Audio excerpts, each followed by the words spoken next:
our session for today. Don't gamble with your deployment. 10 must-know secrets from 10,000 plus UCaaS and CCaaS go lives. And joining us today, I will bring our speakers to on camera for them to introduce themselves. Awesome, awesome. Hey Danny, how are you? I'm great. How are you? Morning, I'm Danny. good. Awesome. I will let you guys go ahead and introduce yourselves. Cheers, Danny. Yeah, hello everyone. My name is Joe Walsh. I am VP of Marketing here at GoTo.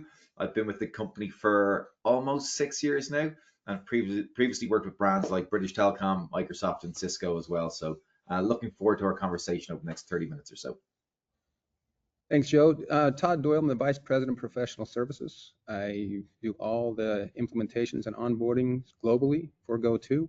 I've been with the company for about 13 years, and prior to that, I have about 12 years experience in the telecom industry, deploying contact centers throughout the world for a large BPO organization. Awesome. Well, we are super excited to have you both here for this awesome presentation. I will hand the reins over to you guys and enjoy, everybody. Cheers, Danny. Thank you very much. And yes, looking forward, guys, to really quizzing Todd about everything got to do with deployments across UCaaS and CCaaS solutions. He and his team have done more than 10,000 deployments during their time ago too, and there's a lot of good learnings and insights from Todd and his team. So really keen to hear what Todd's got to say. We're going to cover the kind of deployment process in 3 stages. We're going to talk about getting started.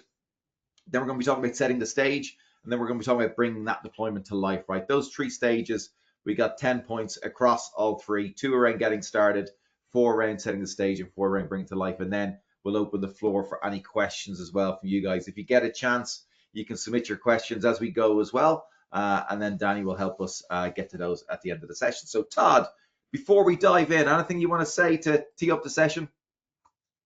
No, just really excited to be here. Kind of give all the lessons learned that we've had over the years, and kind of making sure that we can build that confidence within all sizes and cohorts of businesses, that your business will be taken care of once the ink dries. We really get to work once that ink dries, and so excited to get that confidence in with everyone. Yeah, good. That's what I'm looking forward to as well, right? You guys have done deployments across so many different types of businesses, different industries, different business sizes, so real kind of wealth of learnings that can be applicable to everybody that's in the audience. So just quickly, we're going to touch on the successful things, right, around setting clear expectations, sticking to timelines, the expertise and guidance, go live and ROI and support, right? We're going to talk about those around driving a very successful deployment. And then the pitfalls, things we want to avoid is things like wrong assumptions, delays and downtime, always the biggest headache, particularly if you're moving from one platform to another and you're migrating the phone numbers on a UCaaS deployment. You want to make sure downtime is as minimal as possible. Missed deadlines, never a good thing. Todd's going to tell us a bit more about that. Or poor or no training, not a good start if people aren't been brought up to speed on what's happening. So Todd, look, I think we're going to just dive straight in. Before we do, in terms of the overview, is there anything you want to add here before we dive into each of the different sections? No, I think this is a good prelude to what we're going to be covering. So no, I'm ready to jump right in. Okay, good stuff. Well, let's jump into it, right? I know you talked about obviously preparations and partnerships a lot, Todd, and I know when we get to like that getting started stage, right? You talked a lot about the important thing, a part of any deployment is building that foundational trust. So do you want to tell us a bit about what you mean about that? Yeah, so this is really a key to getting the actual deployment off on the right foot, is getting that bridge of trust created between us and our customers. And usually that typically happens not after the sale, but it happens in the pre-sales process. So for instance, on the SMB side, we do a lot of work on making sure that our sales are enabled properly. They have all the right collateral, they have the documents, and not only the documents, but they also understand a lot of the achievements that we've had. They understand the processes and everything that happens there. So they receive substantial amount of training to ensure that they are, saying the right things, have the right expectations for the SMB side. When you get up market on the enterprise side, larger deployments, there's one added step that we always try to take place, And that is making sure that we get in front of the company.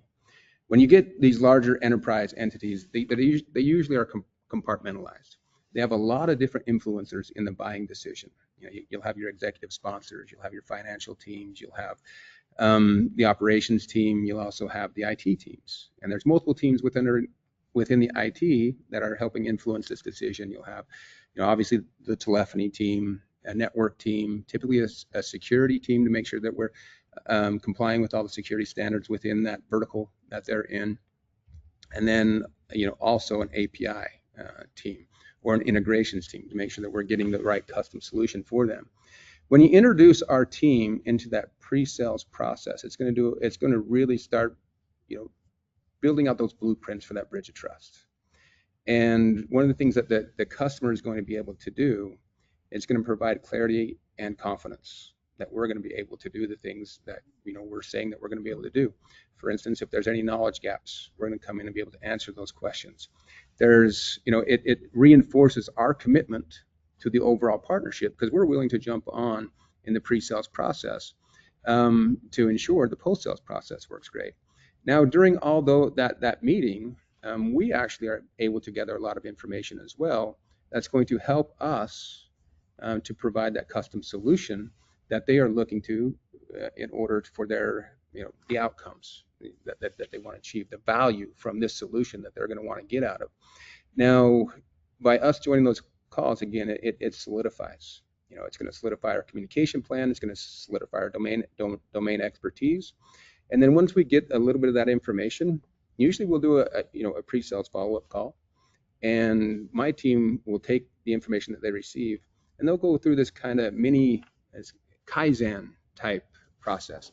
For people that don't understand what Kaizen is, it's just a simple process that we use you use simple small changes that have simple yet impactful changes on the back end, improvement in your processes. So we go through this little mini Kaizen process in the pre-sales from the information that we have, trying to assist in any way that we can to get you a better ROI on this overall deal. As an example, one of the customers that we had, they came to us. We were working with them in the pre-sales process, and they had a kind of a large CCaaS deployment, about 100 users that they were going to deploy. My team, we have a lot of domain expertise in the CCaaS environment. We have engineers that have deployed for some of the largest companies in the world. In fact, they've deployed for Apple. They've deployed for AT&T, Verizon, T-Mobile, Humana, Aetna, all these very large entities. And they've been able to, all that information that they've been able to learn, they kind of understand, have this domain expertise that we can, go to that holy grail of what call centers need, and that's the average handle time. So when we were working with this particular customer, we went in and kind of looked at their flow and said, hey, if you make this one small tweak on how you guys are doing these screen pops that allows this type of information to come in instead of the information that's there, you're going to save about 20 seconds on every call. Doesn't sound like a lot. It's like, hey, 20 seconds. But when you have 20 seconds on every call and you're taking, approximately 10 calls every hour with 100 agents, well, now that starts adding up really quickly. And so now you can start seeing the value that's coming into that. And obviously they've seen the value that came with that. And, ended up going with GoTo because of that. And that's the kind of information that we need that kind of builds that foundation for what's going to come into the onboarding process. Because once we had that and we were able to provide that, just that little teeny thing, we now have a lot that we can do on the back end that sets that foundation. So the blueprints are solidified, and the foundation that we can build, we can start building on that. And that the foundations really start building on the strong communication and that partnership that comes into play. And the initial communication that we have and that initial partnership is done in the pre-sales process, where we introduce these both teams. And so yeah, getting us involved early and often, even if it's on the SMB side, but especially on the enterprise side, allows them to have the confidence to buy with us. But not only that, gives us just that strong blueprints to build just a great product that they're going to get great values and outcomes for their own customers, internal customers. And I think for me on it, Todd, to talk about that, that building that trust and getting the conversation started in the pre-sales process is that, for most customers, this is something they do, only want to do maybe once every 5 years, maybe once every 6 or every 7 years. This is not something you want to be doing every year, right? You want to make sure you get it right. And Right. when you have that kind of, I suppose, scarcity of deployment experience within your own organization, actually making sure our teams who are doing it every day for customers across different types of industries will always have encountered businesses similar to the customer's business, right? Whether it be a small business or an enterprise business. So, that's a real pool of resource and knowledge that's available to customers in the pre-sale process, and they should tap into that, right? And it is a big part of getting the deployment right. So you touched on it there. You talked about that building that foundational trust, that really starts then setting the tone for strong communication and partnership across the deployment. Talk to us a bit more about that around defining the roles, responsibilities across the deployment. Yeah, yeah. So, on the SMB side, it's a little easier to define the roles and responsibilities. Typically, when you're going on the small, you have one person that's kind of wearing multiple hats, and that one person is going to work with a domain expert on our side that understands our platform very well and understands project management very well. And they're going to come in and assist them through that process and making sure that they get the value that they have. As you start moving up, it gets a little bit more. A little bit, you have a lot more people that you're going to partner with. And so as you're defining these roles and responsibilities, it's important to do it from both sides, to understand exactly who are the individual contributors from the customer, and also who the individual contributors from our side. But not only defining them out, defining escalation processes within us, so our customers have the right communication means if there's anything that's needed.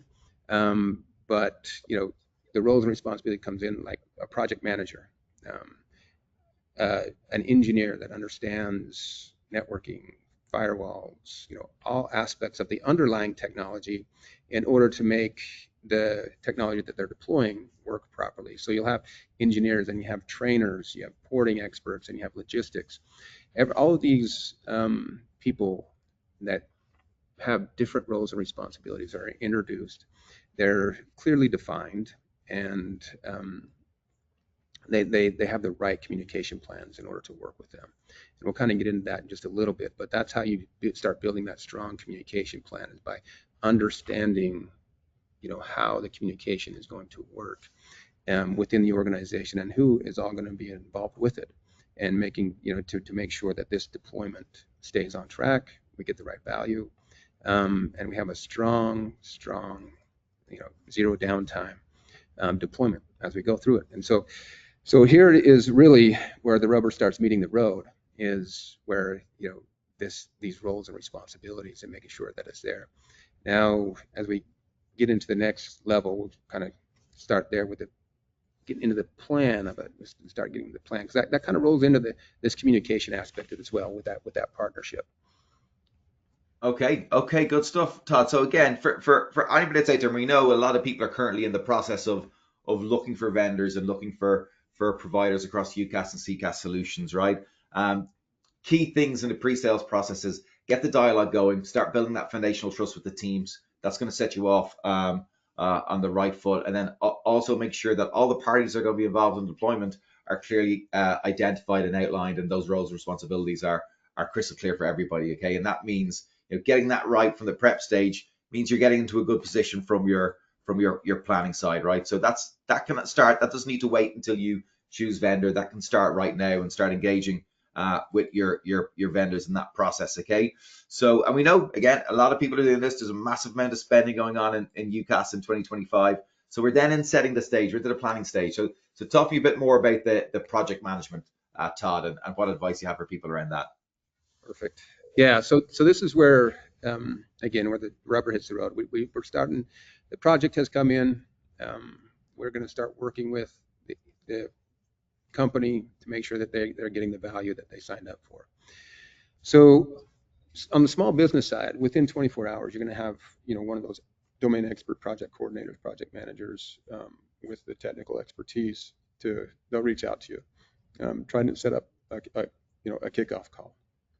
As you move up market, we typically, what we'll do is, first and foremost, we'll have an internal kickoff call to make sure we have everything, all of our ducks in a row. all of our I's dotted and T's crossed to make sure we understand the why that the customer purchased. And again, if we're in on the pre-sales process, that call is usually pretty quick. And then, as we get into the medium, typically we'll do a virtual meeting right after, go through all of the reasons why, but they will have, a single point of contact project manager assigned to them. That project manager will have authoritative rights to make sure the whole project is going to stay on time and to make sure all the tasks and milestones are completed. So they have a single point of contact. Make it simple, simplified communication with a project manager that's going to allow them to create a custom project plan to meet the needs that they want. And they will also have an engineer at their disposal that typically will work with another engineer on their team, and maybe multiple engineers on their team that'll go through different aspects of that underlying technology that we talked about previously. They'll have a trainer, and then within that we're creating these project plans with these milestones and tasks in order to be transparent, in order to make sure everybody is on a single source of truth.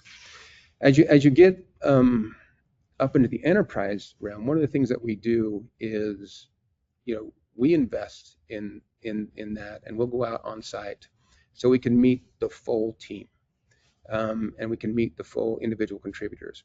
And right there in that, we're going to start that project plan. We're going to start, making sure we're putting the names with the faces and assigning out roles and responsibilities, assigning out tasks and milestones and everything that is needed. And typically on that enterprise side, they will also have a single point of contact with the project manager. And these project managers will kind of work back and forth on making sure that they are able to, make sure the things that the customer needs to take place, their roles and responsibilities internally are being taken care of. And also our project manager on our side are doing the same. But one of the key things to a project and to the communication is also the tools that you use. You have a lot of different personalities, as you come up in the enterprise realm. And so like project managers, they typically like to communicate early and often, which is great because they need that. They need to make sure that they're constantly being proactive in the communication, identifying and adapting, as we get into point 4 there, adapting to any changes or anything that comes in, so that they're constantly communicating with each other through different mediums. A lot of times it'll be through voice, a lot of times they'll be through email as well. Sometimes they'll create Slack channels or send texts or things like that, but they are always communicating. On the other hand, you have like the engineers, where the engineers are always wanting to get the work done, and they want to be less on meetings and they want to be less in email because they're constantly having so much different tasks and things that they've got to be constantly focused on in order to make everything work. And so meetings, that kind of stuff becomes a little bit more of a distraction for them. So how do you communicate with them that allows us to keep everything on the same page?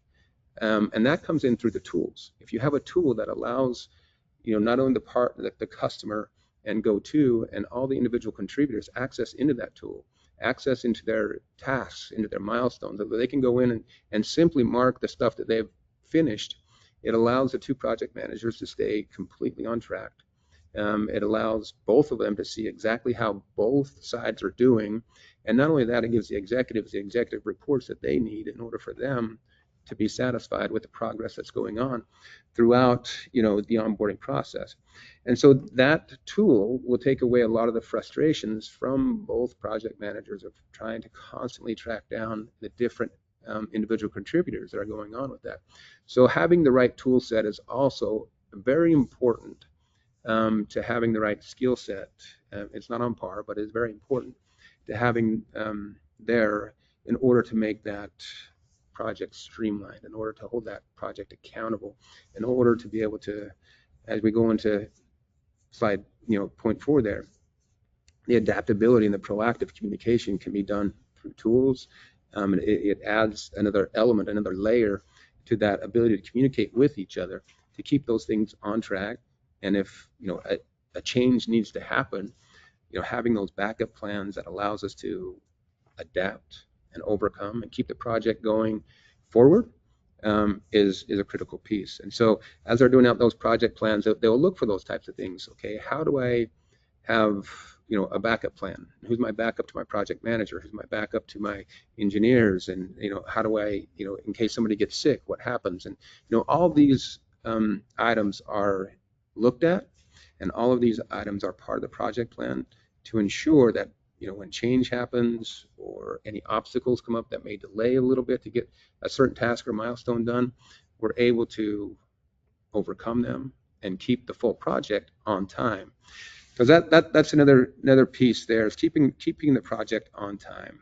And in the large enterprise, honestly everywhere, because a delayed project, it's going to take a reputational hit. It takes a reputational hit on GoTo. It'll take a reputational hit, internally on the customer as well. That's probably the best case scenario if you have just a reputational hit.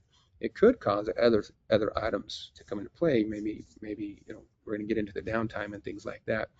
Downtime, if we have that, then you're looking at loss of revenue. And so you really have to make sure these project plans have everything in place that allows you to maximize the customer outcomes and minimize any problems along the way. And you do that. Joe, go ahead. I'm speaking a lot here. So Yeah, because like we've talked about, building the trust, getting the collaboration, communication right at the start, mapping out the roles and responsibilities. Talk about the importance of project management, having single points of contact on either side, using the right tools. But still, things can change, right? You still need to adapt. You still need to be able to do some proactive planning. In your experience on that, like when the scope changes or things, trying to keep things on track or off track, how often, of all the deployments you've done, is there like a ballpark figure of, even with the best of planning, things will change, scope will creep? But in your experience, how often does that happen? I think it depends on the size, to be honest with you, Joe. Typically on the smaller businesses, there's not a lot of change. It's pretty straightforward. It's pretty transactional, and you're able to bring them on and get them up and get them utilizing the system pretty, without any change. Once you start getting up into the medium and the enterprise side, it seems like there's always something either we didn't think about, some information that came to light later on. As an example, working with different sites, there could be an extension that was back in some back office that somebody hasn't used for a couple of years, and they want to, we've got to hurry and add this into it. Things like that, or there's some different technologies out there that they weren't aware of. They thought they were all in one system, but they come to find out they had a few old, ISDN connections and things like that. And so when you move into the enterprise side, I would say there's always going to be a change. Always. There's always something that pops up there, either on the integration side or on the network side. They find some outlier operations person plugged in some switch or something, and they have to go out there and kind of take a look at it. So things will always pop up. The key is how do you handle that? Is how do you overcome those types of obstacles that can pop up? So you have to have plans for it, and that kind of goes into 5 right there. You have to have deep expertise in order to overcome those obstacles that are going to pop up, because they will. You're going to have changes. Like I said earlier, maybe you have an operations manager that was set to go live, and he was the one that had to be there, and he got sick or something, and so now you have to switch. And if you're in a large enterprise, you have multiple sites that you're working on, and maybe you can bring in another site and kind of replace that timeline in order to keep the project moving forward. So that there's always certain things that you're going to look at and how you're going to design it and how you're going to be able to overcome it. And when you have deep knowledge, industry knowledge, it allows you to overcome it quickly. It allows you to overcome it and keep those projects online, again, with that proactive communication. And giving those project managers the authoritative control to run the full project, utilizing that deep expertise allows them and allows the project to continue on. I can't say 100% seamlessly, but they hit their milestones, they hit their tasks, and you continue to hit your deadlines. Rarely do we see, and sometimes you do, and I would say probably maybe 5% when you're getting into the mid-market and the enterprise, you'll see a delay.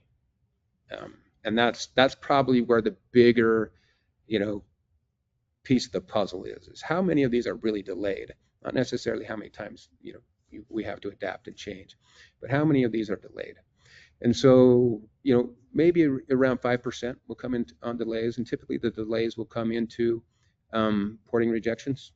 That's usually the number one reason for delay is the porting rejections, or we have outdated information. Sometimes we run into these enterprises that will be using a third-party partner that has information on the system, and they don't have all of the accurate information. They haven't kept it up to date, so it's not organized as well as it should have been. And then when they're trying to come in onto ours, we're taking information that's outdated and putting it in and expecting it to work cleanly. And sometimes you have to go back and adapt to that kind of stuff. So those types of things, when you have the deep expertise, you're able to overcome a lot of those, make math changes and things like that. But when it comes into the delays, it's usually things that are outside of our control, like porting. You're dealing with third parties, AT&T, Verizon, all these big carriers in order to do ports, and sometimes it takes a magician to get them to port properly, and those ones can cause delays. Now, we've worked on our porting substantially. I would say we have the best in the industry. We only have a reject rate of 8%, and just to kind of give you a bird's eye view of what that means, industry standard right now is 30%, and our reject rate's 8%. So we have very detailed, very, I guess, expert telecom managers that do porting for us here. And I think, go Todd, on ahead. that, yeah, I think that really, like, we talked a bit about the kind of, I suppose, the infrequent nature of software deployments for our customers, right? That, they don't change, or they don't want to change your UCaaS and CCaaS deployments every, like, 1, 2, 3 years. Like, you're talking more 5, 6, 7 years, a kind of average life cycle for this software. And therefore, the importance of the vendor in providing that expertise, right? Because they don't necessarily have it within their organization. If they have staff that have gone through it before, great. Few will have gone through it multiple times, right? So the importance of the expertise within the vendors is something that, like, can have a big impact on the overall deployment. And obviously that leads us into maximizing uptime and minimizing disruption, right? Which is what everybody wants with deployment. They want it to be smooth. They want it to be easy. Tell us a bit more about that. Yeah, and that's this. This is a big one. This is where a lot of the plan comes into place is maximizing the uptime. And when you have that, again, you have that deep expertise across the board, you're able to do that because you make sure the underlying technology. So for example, we have CCIE certified individuals on my team in networks, in firewalls. We have project managers or PMP certified. So all these very highly regarded industry best certifications, we have them on our team in order to make sure that we are maximizing our uptime. And so we'll go through and we'll create, as part of the project plan, we create these testing plans. We create these deployment plans that allows us to make sure that, hey, the network is completely 100% ready. The security and the firewalls are completely 100% ready. If there's anything else that's causing any jitter, delay, or anything like that, the test that we've ran is ready to go. So we know the underlying technology is there. Secondly, you obviously have the test plans to make sure the configuration of their solution is there. So if you have any API integrations that's doing any CRMs, you're going to test that and make sure it's there. So all of those things that you can test, you make sure are ready to go and are there. Now, when it comes to the day of deployment, or for instance, even before deployment, the one thing that we try to do and make sure that we do is during the porting process, where you're moving that one number from your carrier to our carrier, the losing carrier to us, that you're not impacted at all. And so we'll create this process that allows you to have zero downtime, where your numbers and everything will work.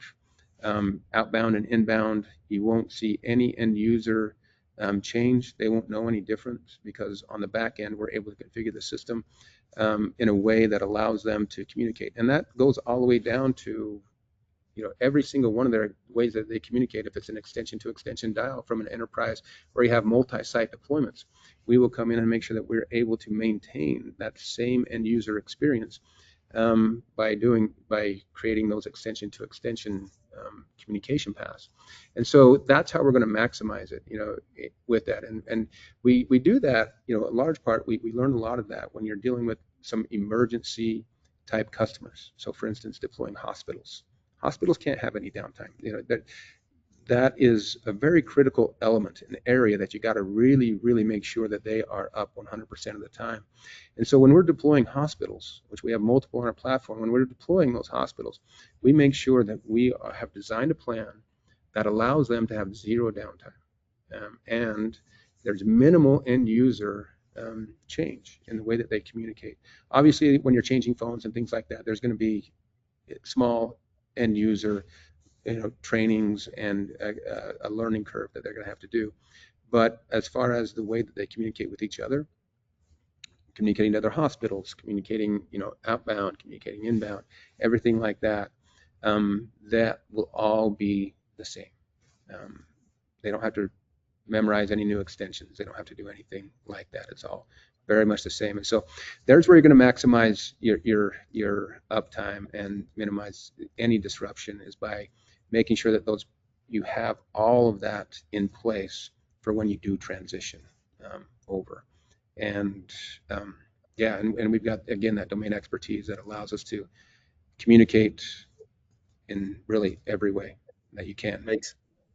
It makes sense, Todd. Particularly you touched on the network assessments, because I've seen this in previous organizations in the past where they haven't done the network assessment, and like the deployment can be perfect, 100%, everything done great, right? But they never identified early doors, hotspots in their network capacity where they were always going to struggle with the volume of calls across VoIP with that bandwidth that they had, and they needed to kind of give that a bolt, right? So doing that kind of stuff before, and again in the planning and the preparing, is really important to make sure that you can deal with what's coming down the road.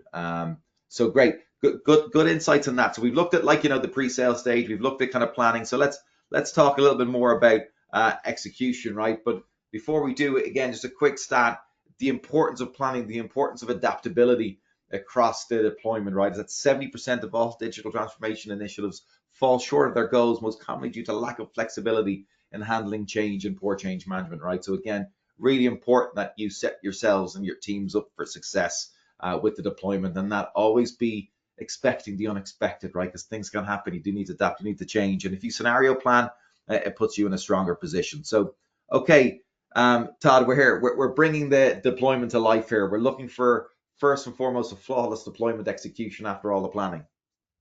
Yeah. So, on the SMB side, typically we're going through a lot of those processes where the numbers aren't going to work when they're with another carrier, then they won't. So when it does transition, they're typically already using the system. And so the execution for that deployment is typically done before the port. The port is really the critical, where you're minimizing that downtime. And so when you're doing the flawless execution, you got to make sure, again, all the verification checks are in place.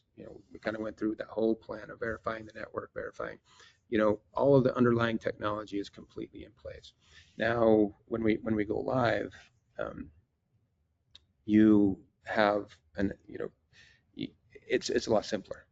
So for the SMB side, they can use, typically they like to use either the mobile app, or they like to use a soft phone that allows them to communicate with their customers. And so they have that on, they're up and they're running. It's pretty easy. And then you give them comprehensive training, and you also make sure that they have the digital training that allows them to keep on coming back and understanding if they need to change anything. They have the resources available to them to change anything on that SMB side. When you get into the mid-market enterprise side, the strategy changes a little bit. And we're flexible either way. Sometimes the customer will say, hey, I have a pretty big team. I'm going to go ahead and take care of doing the on-sites. Sometimes there's a partner in place, and the partner will come in and do some of the on-sites as well. And other times we will come in and do some of the on-sites. When you get into the enterprise, highly recommend having one of our expertise come out on site.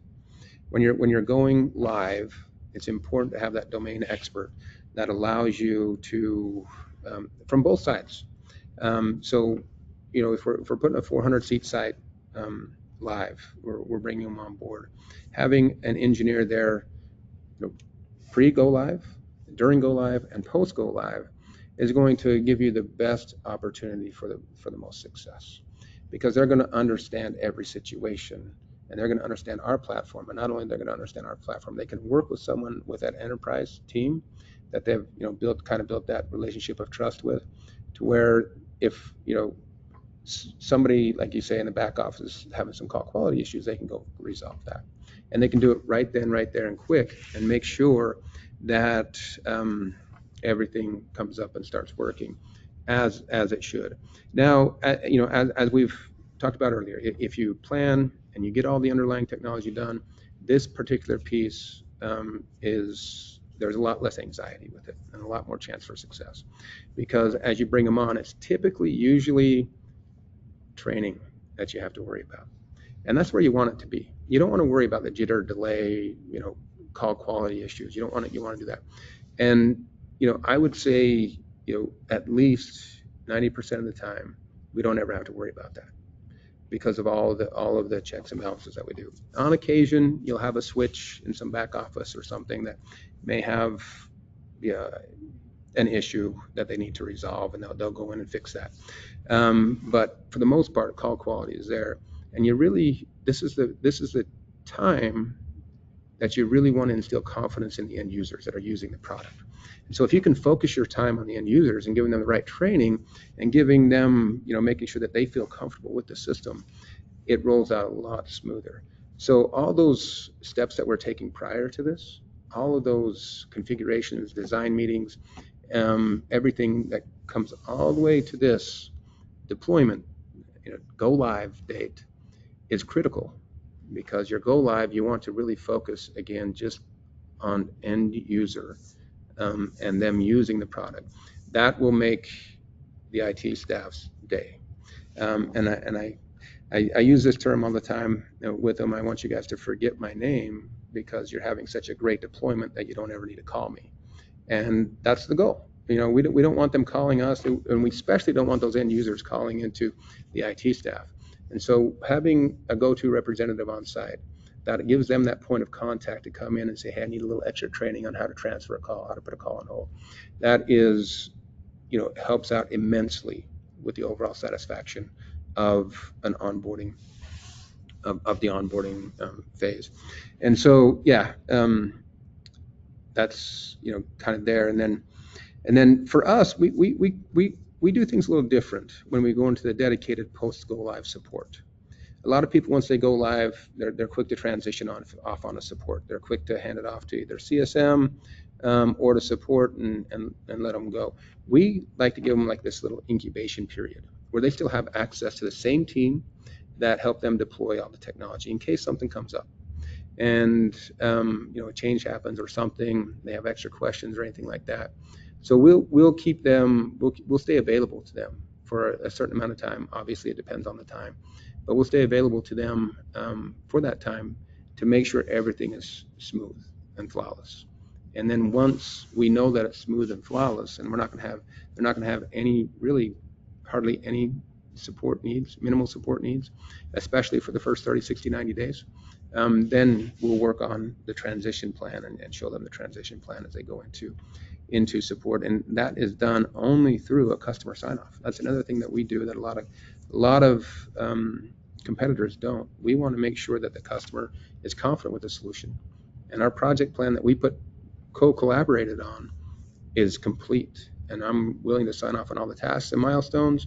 They're willing to sign off on all the tasks and milestones, and they're getting the value out of the solution that they desired. So that is a big element of it, is having them sign that, do a customer sign off as well. So kind of a long explanation there. It makes sense, Todd, right? Because, for us, to put that time and investment into deployment, one, it gives a fantastic customer experience in the deployment process, right?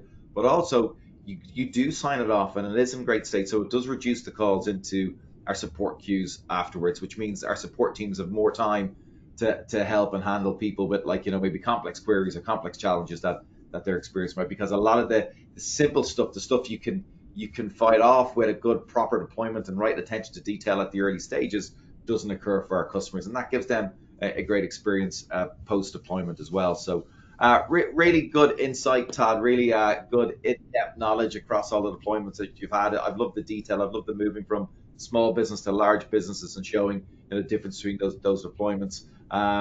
So again, looking at this kind of 10 steps for people, is that These are key things. Don't underestimate the importance of deployment. Don't underestimate the importance of getting in and having conversations early doors in that pre-sales process, right? So start the deployment with questions and pre-sales and start thinking about it straight off the bat.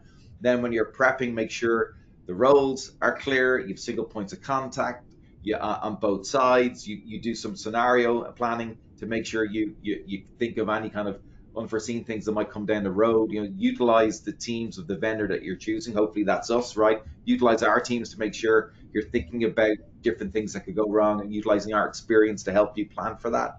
And that will help you minimize and maximize disruption and maximize uptime across the deployment, right? And then we'll take you through the entire sign-off process as well. Make sure you get that time, that attention, that detail post deployment as well. Take that extra bit of time, that incubation period, to make sure everything is working, dot some I's, cross some T's, and then we have that smooth transfer over. So Todd, thanks a million for that. And just so we know, we're not blowing smoke here for our customers. We do have quite a strong score. Tell us a bit about our OSAT score. Yeah, so OSAT is kind of the industry standard that you use for like support organizations, professional services organizations, to show your overall satisfaction. We take kind of that NPS type methodology. A negative is basically like -2. Our professional services team is sitting at a 96 OSAT, which basically means 98 out of every 98 customers that come into us, they're going to promote us. The other two might be passives, but they're going to promote us based off of our go-to-market strategies and the way that we take care of them. And probably one of the biggest compliments that I heard from a customer and a partner, and it took me a little while to understand it, but they came up to me and said, you go with GoTo if you want to keep your job. And I kind of looked at that. I'm like, wait, what do you mean by that? That's kind of an interesting comment that you put there. And he says, yeah, you go there because I don't have to worry about it. I don't have to worry about anything.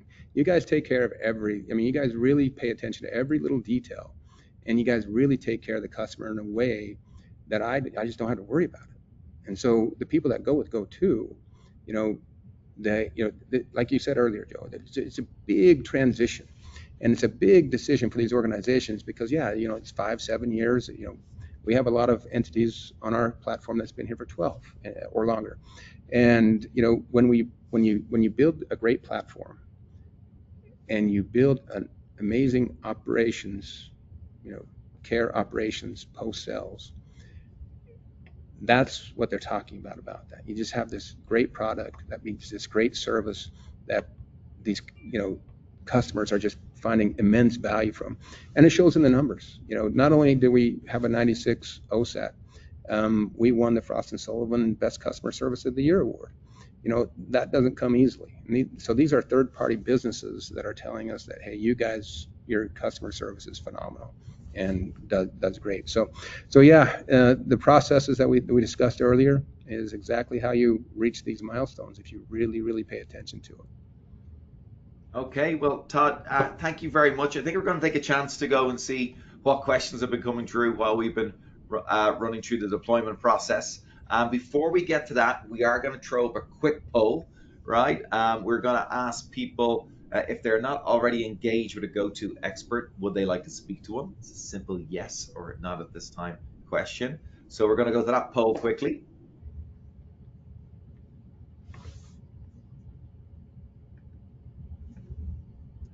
And then while we're giving people a chance to answer that poll, Todd, I think we're going to get Danny back up here because I'm sure there's been some questions coming through. Danny from the audience. Yes, perfect. Okay, I can go ahead and close the poll. Looks like our answers are starting to slow down, so I will close that out. Awesome. Excuse my voice, everyone. So the one question I see so far, what is the biggest complaint during the onboarding process? It's a great question, and it's one we get a lot in the pre-sales, to be honest with you. The most common complaints come in when you're working with multiple entities and not just one. And so the biggest complaint that we receive is around the porting. the porting process, especially when you do get a rejection, and you think you have all of your ducks in a row and your I's dotted and your T's crossed, and you still get that rejection.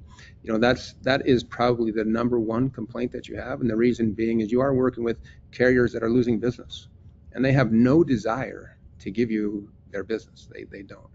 And so some of them will put up barriers. Not going to say they do it on purpose, but there are barriers there that you have to overcome, and sometimes those barriers are really difficult to overcome.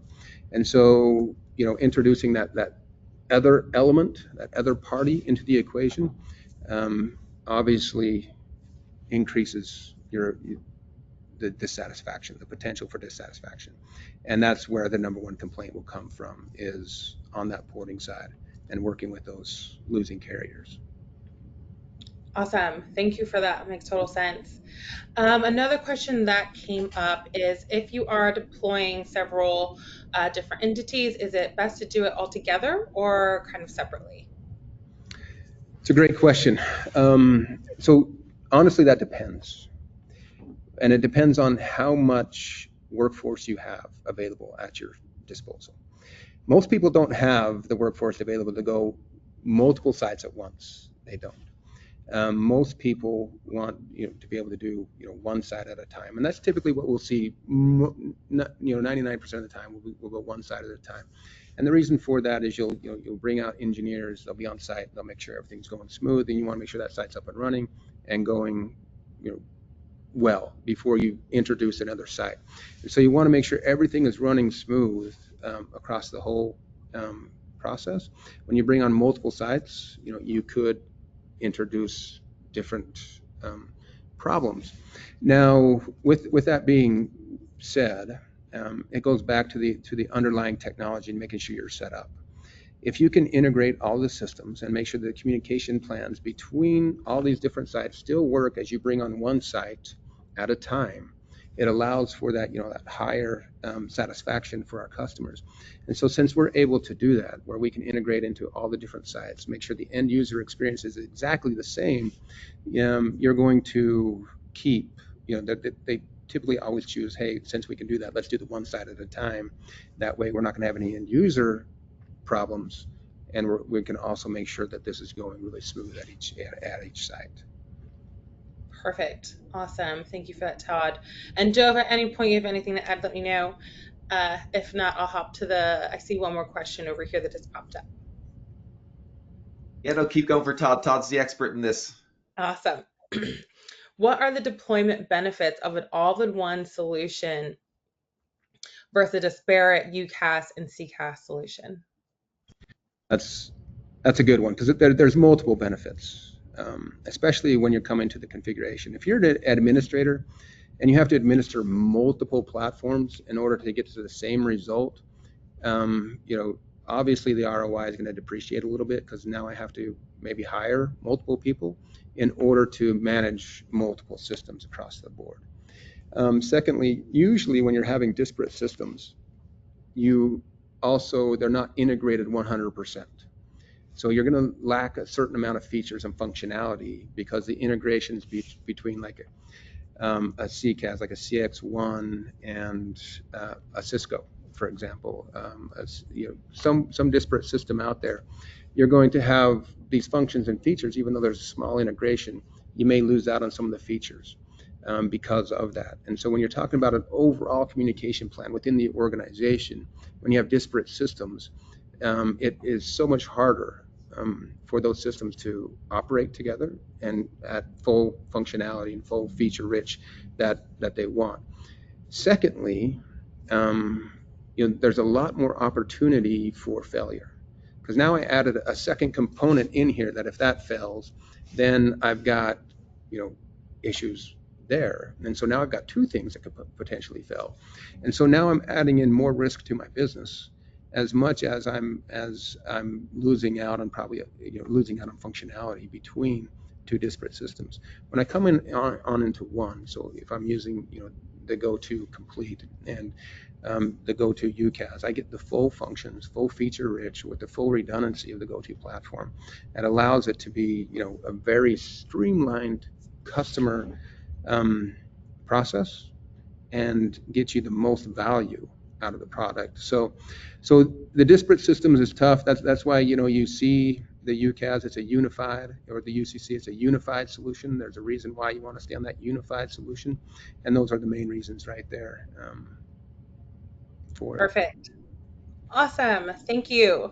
Thank you for that. And those were all the questions I see here. So before we wrap up, I definitely want to take advantage of having you all on this webinar to learn a little bit more about our virtual event we have coming up here in a few weeks. Go Further, where practical meets progress. It's going to be on June 17th. We're very excited to launch this event that we hope to continue annually.